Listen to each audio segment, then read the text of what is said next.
Hey, what's up, everyone? It's the Riz. I'm just gonna talk to you about something that kind of I've been thinking about today a lot. Um, it's drugs, and don't do drugs. Like, I don't want to sound like that guy, the one that fucking hangs out and eats nothing but health food. He's never smoked a cigarette in his life, and he's like, "Oh, don't do drugs; they're bad for you," or whatever the fuck. I don't know. I don't even know a good voice for someone like that, but. In any event, I mean, it comes down to it's the truth. I mean, regardless of if they've tried it or not, that shit is not good for you. I'm just gonna give you like a little biography, and I'm gonna try to make it quick so that I don't bore the fuck out of everybody. But I pretty much started smoking weed at 15. Didn't give a shit about school. My friend, he's like, "Hey, let's do some Superport." So I had some cocaine every now and then, lace the blunts, all that shit. I didn't like snorting it though, because you get those little baby fetuses and shit that pop out the next day. You can't breathe. You try to lay down, you get the fucking sinuses rolling, your eye starts watering. It's bullshit. So, but I guess I did it because I'm cool. Fuck, I don't know. But in any event, later on down the road, I had to get a GED because I really didn't give a shit about school and just kind of fucked that all the way. Got into a relationship later on with a girl. She smoked weed too. I was like, cool, I'm in love. So we were together for probably about 6 years, and she decided she wanted to go move to another fucking state or some shit. So she did. Got a boyfriend. Came back 3 months later. We had my son.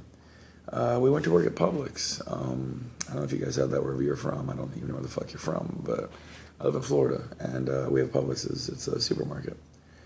I got hooked up with this one dude. I'm not gonna say any names on anybody here because I mean I don't want to fucking get like a lawsuit and shit. But his brother doctor shopped, and he'd go over to Lauderdale, get all these drugs, come back with them. Man, we think we're the shit. I mean, we're at Publix. We've got all types of benzos and blues, and I mean anything you can think of. It was all there. It was free. So he'd be like, "Oh, go in the cooler." I'd run in the cooler. There's a few Xanax there. I'd dry swallow them in the bag. I'm high as fuck. Still smoking weed at that point. I usually smoke like 2 months before work, one on break, and then I go home and just get even more lit with the pills and the weed together.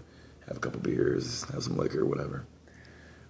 But that cost me my job because they random drug tested me one day because I thought I was doing a great job, and I'm walking around stumbling into shit, looking like I'm gonna pass out all the time. That's always a fun feeling when you're.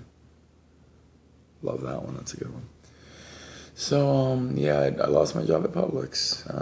Kind of sucked. I mean, I like the job, but not the best. But in any event.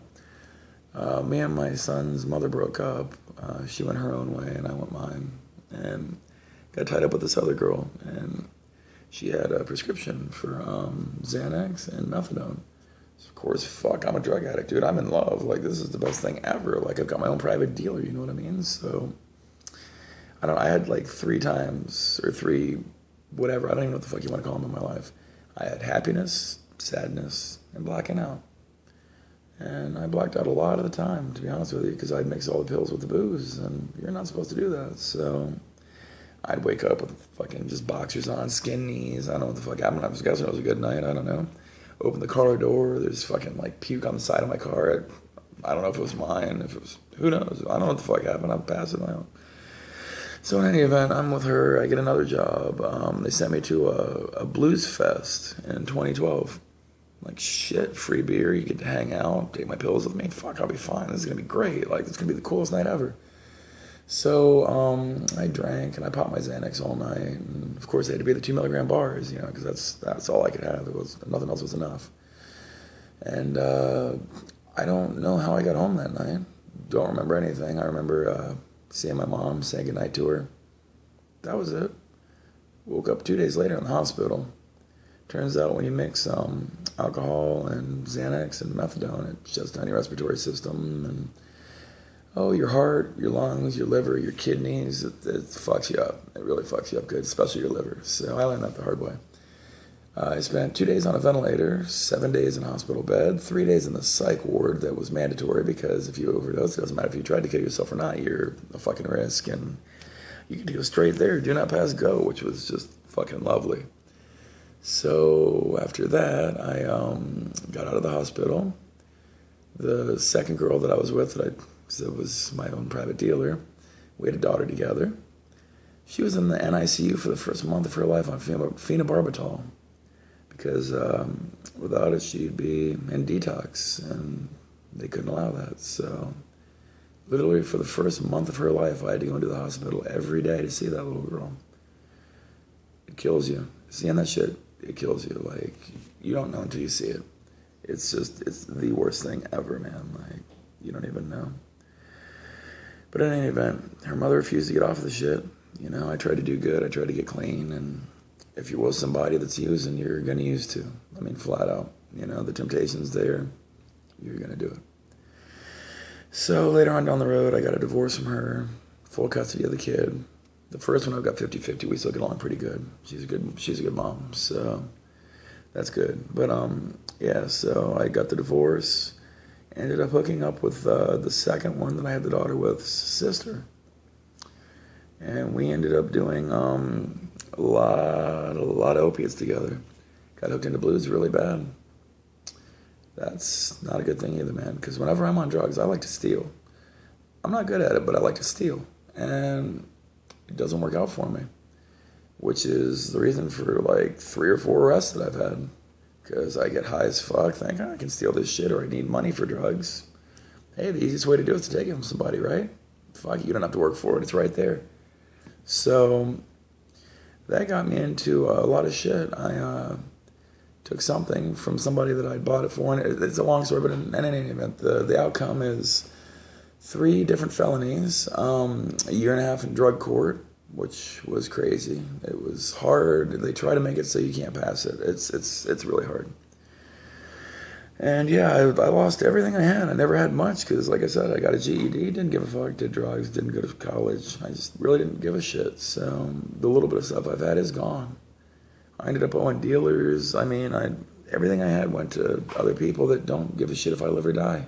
They're selling me something that could kill me. They don't give a fuck. They got their money in pocket, right? They're going to be sleeping good at night. They don't care if you live. It's horrible, man. It's something you just don't want to get into, man. Like, even if you're doing good now, like, hey, you know, I used to do drugs and I don't now. Don't get with somebody that does drugs, because you're going to fall. It happens every time, man.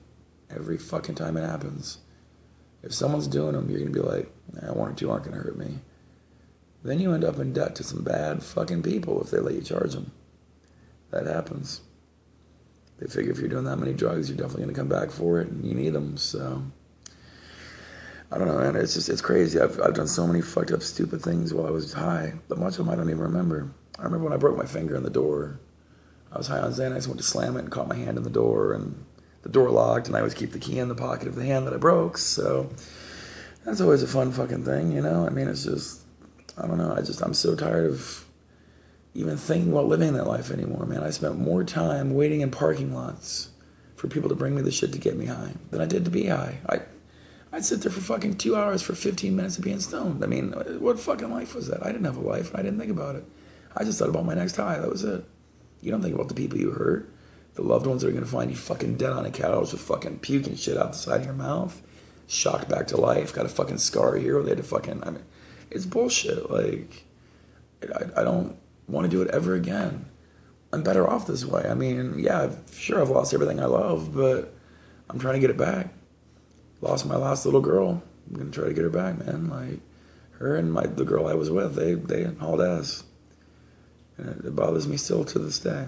Like, I don't want to make that right one day, but I don't know. I just try to think about the people around you whose lives you're fucking up, not just your own. That's the worst part of it, is knowing that I've fucked up so many lives, taken things from so many people, destroyed so much happiness because of my fucking selfishness and my addiction. Don't be like me. You know, I mean, if there's anything in this world you can take from this, don't be like me.